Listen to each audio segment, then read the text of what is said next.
আসসালামু আলাইকুম। ভারত নিজেকে নিজেই ডুবালো বাংলাদেশে।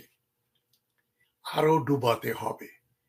এটাই আজকের শিরোনাম।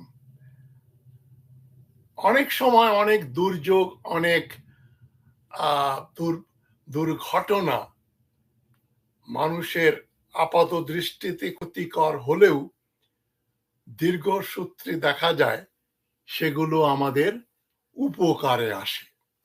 যেমন ১৯৭০ সালের ১২ই নভেম্বর সেই বাংলাদেশের দক্ষিণাঞ্চলে যে প্রচন্ড রকম সাইক্লোন হয়েছিল, ভোলা সাইক্লোন নামে যেটা পরিচিত, ৪-৫ লক্ষ লোক মারা গিয়েছিল। সেটাই কিন্তু বাংলাদেশের উদ্ভবের পেছনে পরোক্ষভাবে একটা বিরাট সহায়ক শক্তি হিসাবে কাজ করেছিল। তাই আমরা মনে করি ভারত যে এই কদিন হলো বাংলাদেশের উত্তরে ত্রিপুরা রাজ্যে তাদের এক বাঁধের স্লুইস গেট ছেড়ে দিয়ে মানে বাংলাদেশে ইতিহাসে অন্যতম প্রধান প্লাবনের সৃষ্টি করলো, সেই নূহ আলাইহিস সালামের প্লাবনের মতো প্রায়।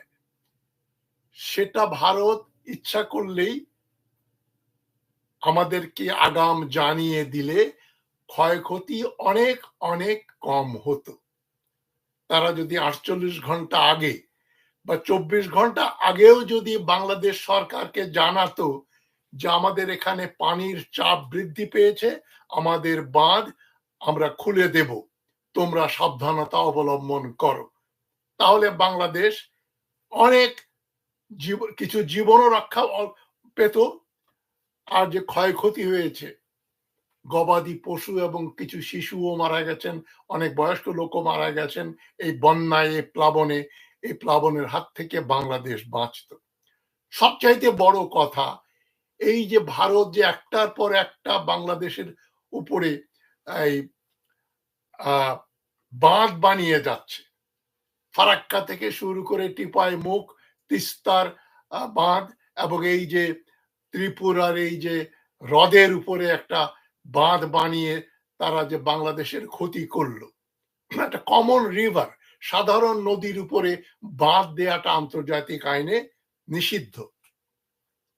যেটা চীন যখন আপনার ব্রহ্মপুত্র নদীর উপরে বাঁধ দেয়, তখন দিয়েছে, তাতে ভারত খুব হইচই করছে। কিন্তু একই ব্যাপার ভারত ঘটাচ্ছে বাংলাদেশের জন্য।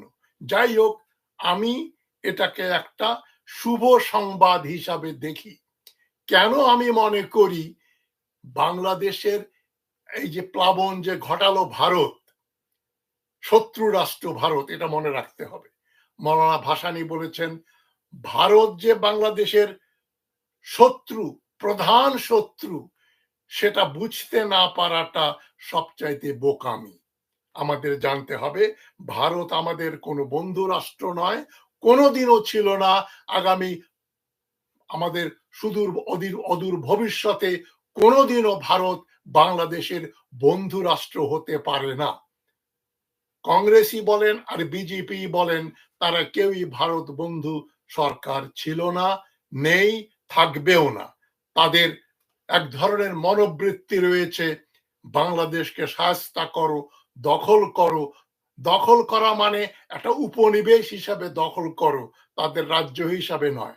যাই হোক, ১৯৭১ সাল থেকেই ভারত নিজের স্বার্থে বাংলাদেশকে নিয়ে ছিনিমিনি খেলছে। এটাই আজকের আলোচ্য বিষয়। একটু মনোযোগ দিয়ে শুনবেন ও শেয়ার করবেন। আমাদেরকে নিয়ে তারা ৭১ সাল থেকে ছিনিমিনি খেলছে।